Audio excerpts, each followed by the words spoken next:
and so we're talking less than a minute by car to get from the middle school. Yeah, less than 10 seconds. Right, pretty much right next door. Right. And when Ms. Gibson arrives at the firehouse, is there any corresponding surveillance footage, any kind of video that was triggered? No, there's not any video at the fire station, but there was 3 eyewitnesses. Okay. 3 eyewitnesses. Now, those eyewitnesses at the firehouse, those were folks that were employed by the fire department? One of them. One of them was? Okay. And the other 2 individuals? One was his wife and one was his mother-in-law. Okay. And law enforcement was able to speak to all 3 of them? I spoke to all 3, and I spoke to the other firefighter that was on duty. He was inside at the time of the incident. Okay. And the 3 witnesses at the fire station, they just happened to be outside or in the parking lot at the time? They were, yes, out in front of the, I believe it's the ambulance area. The firefighter, his wife brought their children to come visit to see the new fire truck, and the mother-in-law came with them. So they were out there getting ready to, the family's getting ready to leave. Okay. And they described to you seeing, the first thing they see pertinent to this case is Ms. Gibson pull into the fire station. That's correct. Okay. And she immediately enters, and high rate of speed, normal rate of speed? They said high rate of speed. Okay. They could hear the brakes screeching when she They pulled could hear in. the brakes. And now, did they describe to you Mr. Gibson's vehicle in relation to Mrs. Gibson's vehicle as far as the length between the vehicles when they pulled into the parking lot? I mean, they did. I mean, I observed it when I was on scene. They specifically said that she pulled into the parking lot at a high rate of speed, like screeching tires when she pulled in. Right. She then began begging for help through a closed window. Through the closed window? Yes, they could hear her screaming. Moments later, the truck, Ford F-150, pulled in behind her where Mr. Gibson exited the vehicle and approached. Okay. So Mr. Gibson's truck, according to the statements you received by these individuals we're talking about, is it fair to say that Mr. Gibson's vehicle was not directly behind Mrs. Gibson's vehicle when she pulled into the fire station? It wasn't directly like up on it, but it was behind her vehicle a little bit to the right. Okay. And it sounds like from what your testimony is, correct me if I'm misinterpreting it, that there was maybe some, however limited, time period between the time Mrs. Gibson pulls into the parking lot and when Mr. Gibson pulls into the parking lot. Is that right? If there was, it wasn't much. Okay. But you're not aware specifically one way or the other? I know that they said it was very quick. Okay. So from the timestamps that I believe you just testified in response to Mr. Greer, it's 7:36. Did I get that correct? It should be the 911 call. It should be the 911 call. And then what is the time between when Mrs. Gibson arrives in the fire station and when, well, first I'll ask, and when law enforcement arrives? I don't know exactly when she arrived in the fire station. I know that the 911 call came in at 7:36. I believe it was about a minute and a half later is when the fire department radio traffic keyed up over the radio and said that there had been a shooting in the parking lot to start the sheriff's office. Okay. So with that timeline, the witnesses describe the alleged shooting happening almost immediately upon both vehicles entering into the parking lot. So all 3 witnesses were very similar in the fact that she pulled in, they could all hear her screaming for help. He pulled in behind, exited the vehicle. He then approached on the driver's side, attempted to open the driver's side door. It was locked. At that point, he drew his firearm and shot. They were called 3 to 4 times. Ultimately found 5 cases. Okay. And so the driver's side window of Mrs. Gibson's vehicle, it remains up the entire time door is locked, and I imagine the window is up. Is there any kind of conversation from what you've been told between Mr. Gibson No. and Mrs. Gibson at the firehouse? No. Okay.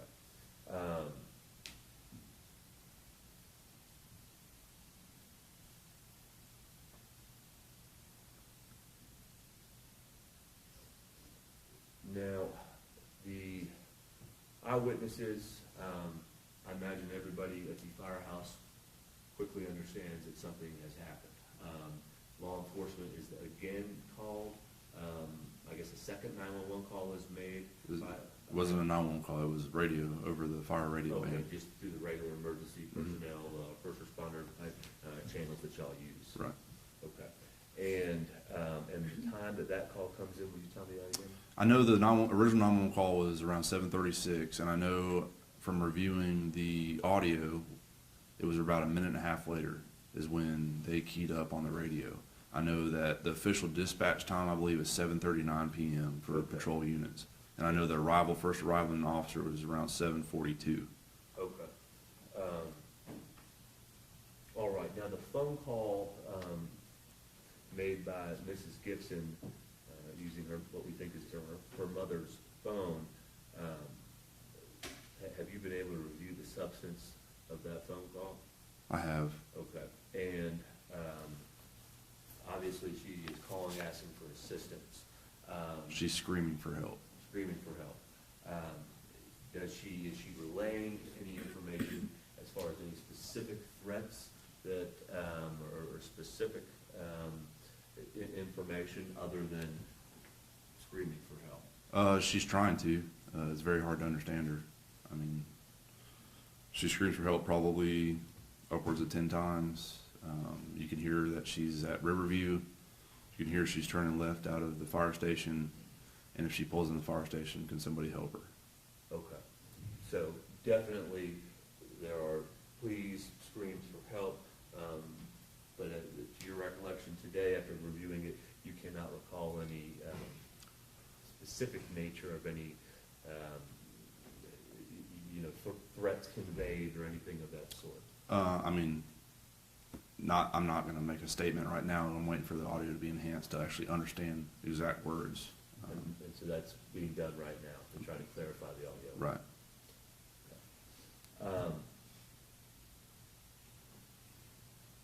Now, you mentioned that you mentioned the phone records that you're still waiting on in part, involving the contact between Mr. Gibson and Mrs. Gibson on the day of this incident.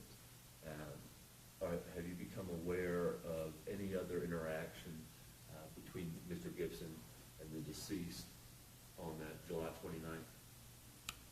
I'm not aware of anything other than the phone. I mean, we're still investigating. Sure. But as far as right now, all I know is about the phone conversations and the attempted phone calls and text messages. Okay, so there has been no third-party witnesses of any kind that you've been able to obtain any information describing any prior contact, physical or No. otherwise, between the two? Okay. Now,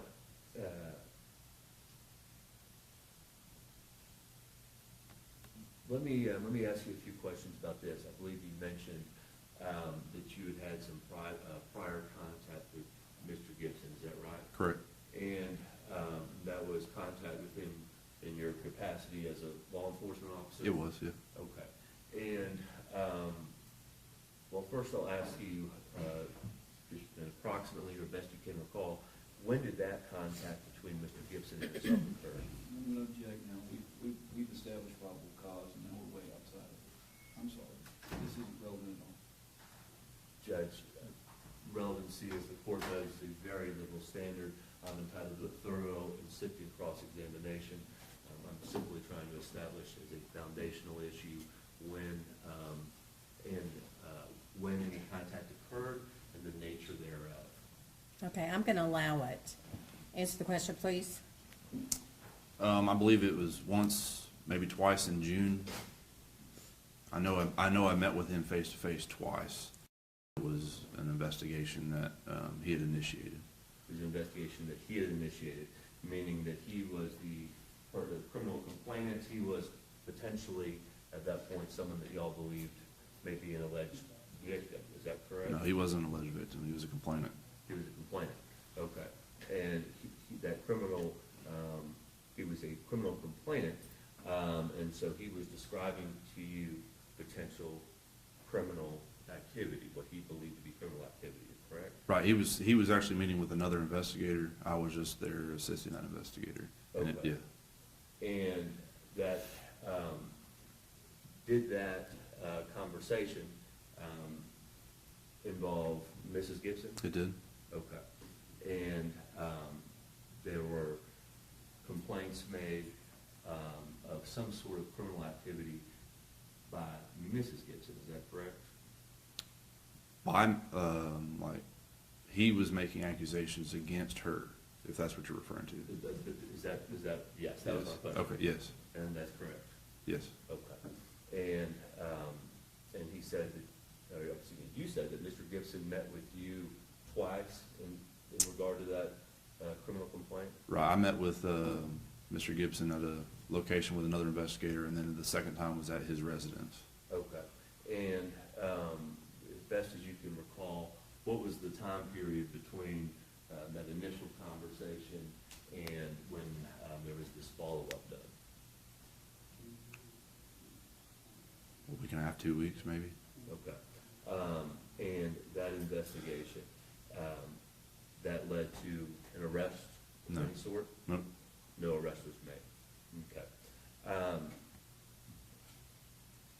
Now, at that point in time, after Mr. Gibson had informed law enforcement, had made this criminal complaint, had any investigation been done as far as contact with Mrs. Gibson at that time? I'm confused. Let me restate the question, be a little bit more clear. Did law enforcement speak to Mrs. Gibson after that initial criminal I'm complaint sorry, was I made? understand, I object. He's entitled to a thorough and sifting cross-examination within the scope of this hearing. What he told you was wrong. Probable cause has been established. This has nothing to do with the execution of that woman at the fire station. It can't be any legitimate defense based on the testimony that he's had. If Mr. Johnson has a question relating to the testimony that he's given, and it remotely relates, this cannot, then I can see it. Phone calls, all that, irrelevant, Judge. I understand he's got a job to do, but this has nothing to do with that. Mr. Judge, Johnson. if I may respond, first, prior difficulties between the parties is always relevant, where firm pays Only at a off. trial. Judge, and secondly, probably as an initial point, Mr. Bureau stated probable cause has been determined. That's the state of Georgia's opinion, that determination has not been made by this court. And I am just trying to inquire from the investigator the nature of this prior criminal allegation by Mr. Gibson, which is very much relevant. Relevancy is an extremely low standard, Judge. Any tendency to show a fact that would tend to prove or disprove a fact pertinent to the criminal case. This is a serious case. Cross-examination is permitted. I believe I should be allowed to make that inquiry. All he has to do is tie in the relevance to these elements, and I'll agree with him. Okay. Mr. Johnson? Judge, on the initial warrant, I believe it's 0996, Mm-hmm. Mr. Gibson is charged with a violation of OCGA 165-1A. That essentially requires premeditation, it requires a murder that is done with malice of forethought. That means a plan was in place of some nature. So I believe that any prior conversation, any prior difficulties, certainly something that arose to the point where Mr. Gibson had to contact law enforcement, and then law enforcement, acting in their professional capacity, saw fit to conduct a follow-up investigation or a follow-up conversation. It is certainly relevant, the nature of that and the substance of those two conversations, as to whether there's any indication that would go to premeditation, go to the required elements of the most serious charge that the state has brought against Mr. Gibson. There are a number of different charges the state could choose to bring against Mr. Gibson.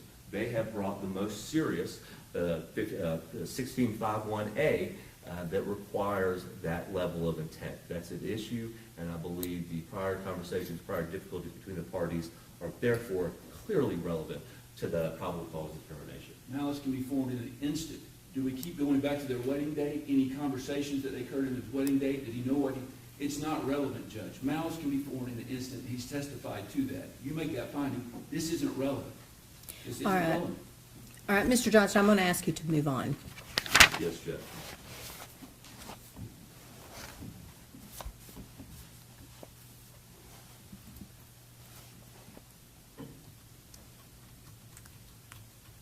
And, Your Honor, I don't respect the court's ruling, and I will do as instructed. Just stick to the probable cause for the arrest warrants before this court. Thank you, Judge. If I may ask if there was any contact made to law enforcement by either party in the, we'll say, week immediately preceding July 29th? I know there was calls to the sheriff's office. I know the day of the incident, Mr. Gibson called and spoke with one of our patrol supervisors. So calls, that's plural, multiple calls were made in the week preceding? Right, majority of them being child custody disputes between the parties. Okay. And those calls were made by whom?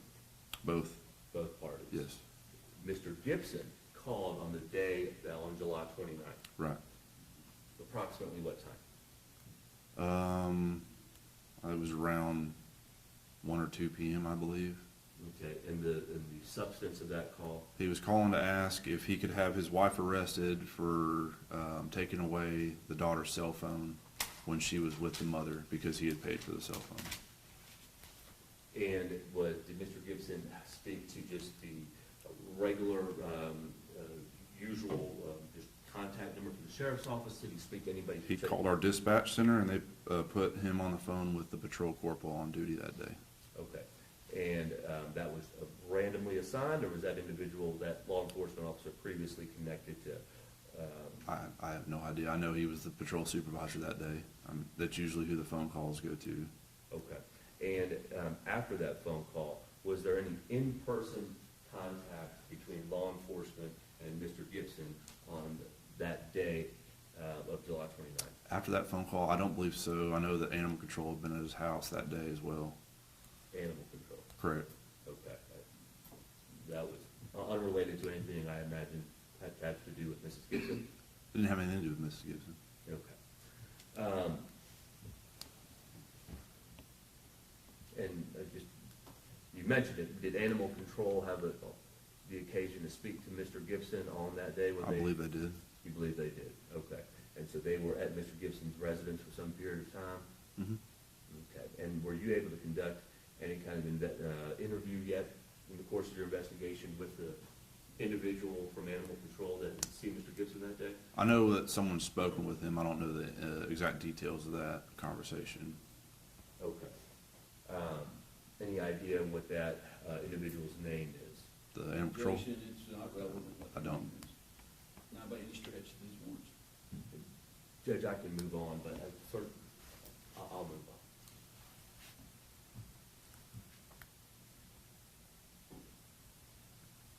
Now, Mr. Gibson lives here in Dawsonville. As part of your investigation, have you been able to speak to any neighbors, associates of Mr. Gibson here locally in his neighborhood, anything of that sort? I know several investigators have spoken with, they actually did neighborhood canvass of his neighborhood just the other day. Spoke with several neighbors. As far as the content of those interviews, I'm not aware of what the content is at this time. There's still other investigators generating their summaries for those encounters. Okay, and approximately, can you tell me how many individuals have been spoken to? I can't. Okay. And can you tell me, course of routine investigation, those interviews, I know you have not reviewed them, but to your knowledge, they are recorded in some fashion? I would believe so, yes. And that would certainly be normal protocol. Correct.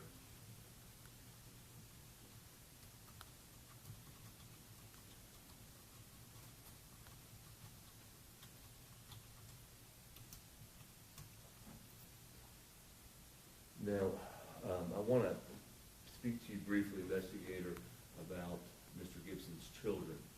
I believe we've established two children. There is Drew, the oldest, and that's his daughter, and she is 8, I believe. I believe so. And then there is the youngest son, is that right? Mm-hmm.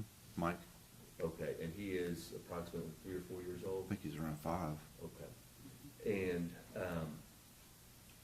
you mentioned that, I believe you said, I guess I'll clarify first, the children, are you aware of any conversation with them on the 29th after the incident, as far as any conversation between law enforcement and the children? So I do know that after Mr. Gibson was taken into custody and placed in the vehicle, the children were sat with by a paramedic and one of our patrol deputies. I know that their children did make statements to both of those individuals. I do not know the context of those statements. And those statements made to those two individuals, have they been memorialized in some fashion, either recorded at the time? They're all recorded on the dash cam video from the patrol vehicle. Okay, so both of those conversations are recorded via the dash cam? Correct. Okay. And to your knowledge, that dash cam provides, basically captures the entirety of that conversation? Yeah, I mean, it wasn't like an interview. It was just Sure. sitting with the kids trying to calm them down, and they were just talking. I understand. Now, you also mentioned that a forensic interview was conducted sometime after July 29th. Was a forensic interview conducted for both children? Yes. Okay, and that was done at the center over in Gainesville? Yes. And law enforcement accompanied? Correct. Was there for that process? Yes. Okay. And that was not the first forensic interview that had been undergone by the children, is that correct? No. Okay, there had been a forensic interview conducted previously at that same location earlier, Yes. and that was earlier this summer? Yeah, it had been around the dates that I had previous interactions with him. Okay, and so those prior forensic interviews prior to July 29th would have been conducted for the purpose of exploring the criminal complaints made by Mr. Gibson. Correct. And those interviews, as is routine, they were recorded Yes. on video, and law enforcement has those. Yes.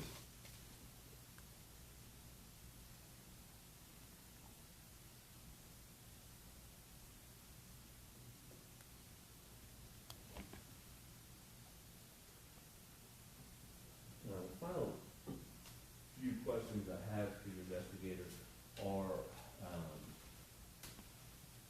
just related to some of the devices that you were able to obtain through the course of your investigation. You described the cell phone, Mrs. Gibson's, that was taken off the person of Mr. Gibson. That's one device. Mm-hmm. And the phone that Mrs. Gibson used at the time, that phone was not operable, I would No. imagine? No. Okay. Were you able to obtain any information from Mrs. Gibson's phone? It's being processed as we speak. Okay, so there's still being an attempt being made to try to access any information stored on that phone? Correct. Okay, and then you were also able to obtain her mother's phone that she used? Her mother's phone was not able to be, I mean, it's destroyed. That one's destroyed? Yes. Okay, and then Mr. Gibson's phone was also taken at the time? Correct. Okay. Now, a search of Mr. Gibson's home was conducted after the event on July 29th, correct? Correct. Okay. And simple clerical mistake, but I would just like to clarify this, since I've had the ability to speak with you this morning. I know it's at a distance here, but can you recognize what this is right here? It's a property and evidence form. Okay, and can you just tell me briefly what that is? It's where we log what's been taken from a location. Anything that's taken into evidence or property for investigation is what we log that on. And it shows the chain of custody of where it came from, where it's going. Okay, so that's a routine piece of administrative paperwork? Yes. That is filed whenever a search is conducted and items are removed from individual's house, is that right? Yes. Okay, and these pink sheets that I have, it's a form that's done in triplicate, I imagine, This or thing is- duplicate at yeah, least? it's got like 4 copies, yeah. Okay, and so law enforcement takes several copies, but these pink sheets are the ones that are left in the individual's home, Sometimes it's left at the home, sometimes it's left with them, Okay. sometimes it's left in a vehicle. depending on the situation, but these pink sheets are the ones provided to the individual whose property or the items have been searched. Usually, yes. Yep. Okay. And I have, I believe, 4 of these sheets that list, start with item number 1, and they end with item number 22. They also have numbers corresponding, I believe, to the, basically the sequential nature of the, or the order of those property receipts. And I will just tell you, I have ending in 667, 668, 670, and 671. So there appears to be a property receipt, well, let me back up. Each item that you take is numbered and memorialized on these sheets, correct? Yes. And they're numbered separately, so any individual item, number 1, number 2, is that correct? Yes. Okay. And so the property and evidence sheets that I have received start with number 1 and end with number 22, and it appears that there is a sheet that would have number 18, and that would correspond with sheet 669. Now, I'm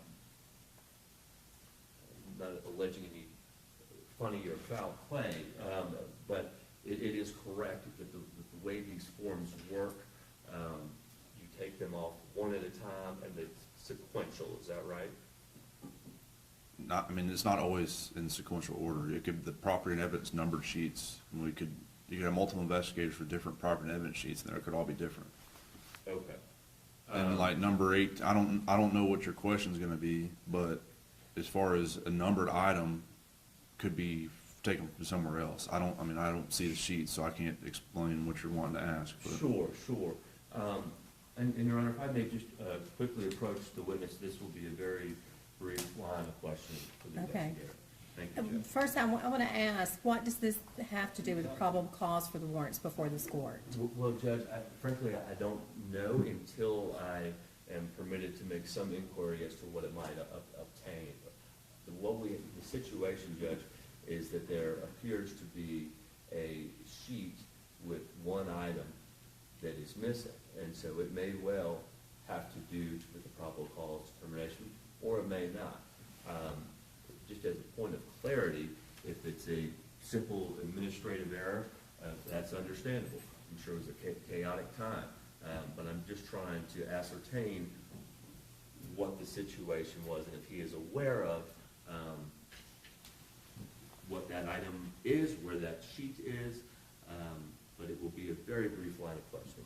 I wasn't going to object because I assume Mr. Johnson had a good faith basis or knew something that, because I can't see the sheets either, but he just told you he doesn't know, so he doesn't have a good faith basis for the question, and the question's impermissible. I must object. But Judge, again, I don't know means I don't know, and that's not a good Judge, thing. I am here because the state has to put on probable cause. It's their burden, it's their showing, their investigation. Of course, I don't know the entirety of their investigation. I'm not conducting it.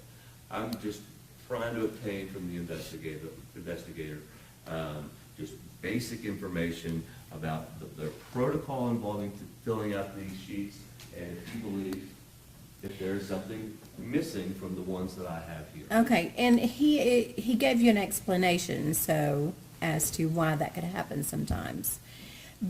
Your line of questioning does not go to the probable cause in reference to the warrants that are before this court, so I'm gonna deny that. Move Yes, on. Your Honor.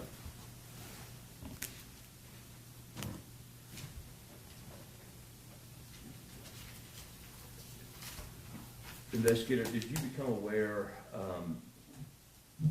at any time, of any documentation regarding, what ultimately occurred at that firehouse on July the 29th? And I can clarify that a bit further, specifically regarding the search of Mr. Gibson's home. Did you obtain any information that there had been any kind of previous arrangements made by Mr. Gibson related to the eventual shooting of Mrs. Gibson on the 29th? As of now, no, but I mean, it's still an ongoing investigation. That could come out, now or tomorrow, come out in a year from now. I don't know. Okay, so nothing as relates to the search of the home. And I understand it's ongoing, and I respect your answer to that question. I'm going to follow up one more time. Has there been any other information provided to you in any fashion regarding any sort of pre-existing scheme, plan, in any form of the events that ultimately are said to take place on the 29th? Not on the 29th specifically, no. Okay. Not on the 29th specifically. Okay. Well, that leads me to one more follow-up, investigator. Has there been any sort of plan or plan as perceived by law enforcement as relates to the death of Mrs. Gibson? There's no plan that I'm aware of at this time, no. Thank you. If you would give me just one moment, please, investigator, and Your Honor.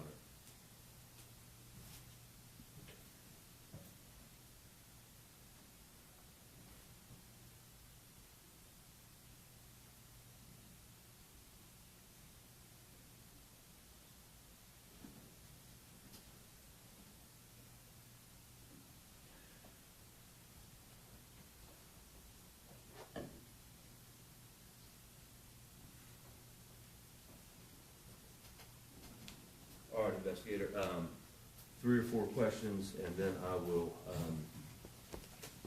sit down. Just to briefly go back to the scene at the elementary school immediately after the shooting. I believe your testimony was, first, that the kids had already been, that the kids were still in the vehicle when law enforcement No. arrived? No, I never testified to that, and that's not true. Okay, so I've got what may have misunderstood you. So the kids had been removed from the vehicle by the time law enforcement Yeah, arrived? they removed themselves from the vehicle. They removed themselves? Mhm. Okay. And where were the kids located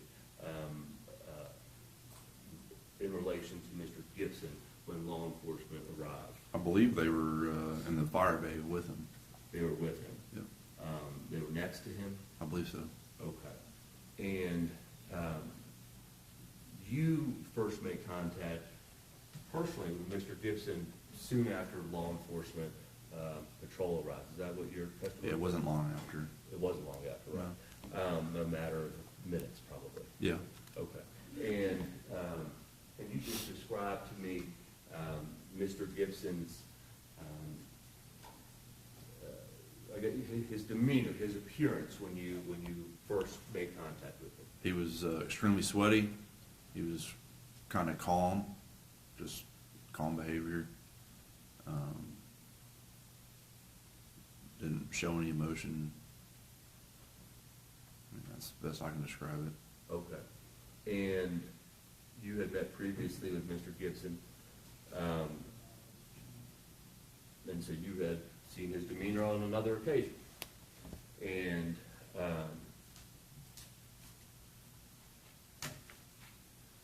calm, that was consistent with your prior interaction with Mr. Gibson? I mean, kind of, sort of. I mean, he was kind of anxious the previous times. I don't know what caused that, but Okay. And now, Mr. Gibson, as far as his immediate interaction with law enforcement when y'all arrived, Mr. Gibson, was there any sort of struggle to take Mr. Gibson into custody? no, Okay.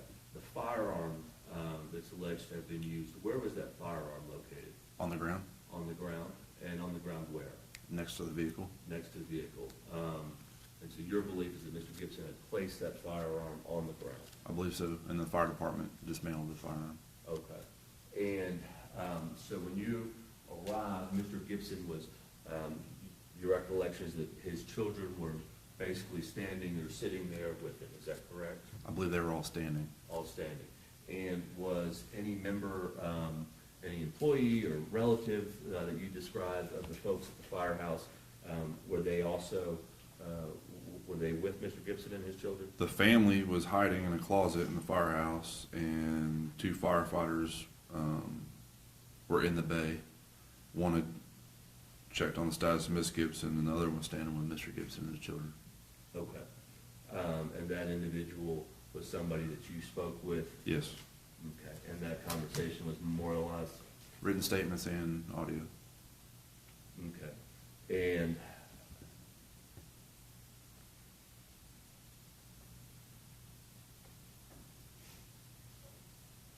as you, I believe you mentioned maybe 2 or 3 times, investigator, it's correct to say that your investigation is ongoing? Correct. At this time? Yes. All right, thank you. No further questions, sir. All right, you may step down. Any closing remarks? No evidence from the defense, Judge.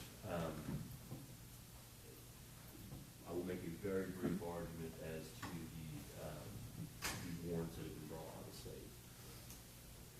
Judge, we will submit purely and only for the purposes of today's probable cause hearing on warrants number 997, 998, and 999. Excuse me, as well as warrant number 995. On the issue of the 1651A criminal charge at this time being levied against Mr. Gibson, we will submit at this point in time for a probable cause determination by Your Honor. However, we would ask Your Honor to consider the inclusion of to use the court's inherent authority to issue a warrant for the voluntary manslaughter charge that we believe there is certainly the slight evidence that would ultimately be required, rather, showing a tendency for that charge to be a more accurate depiction and description of the criminal acts alleged. So we would submit for today's purposes and would ask Your Honor to include that charge if Your Honor was to bind over these charges to the Superior Court.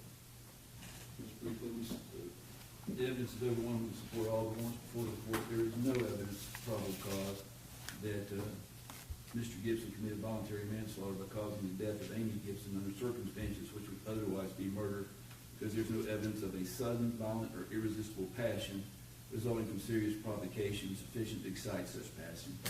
He murdered her.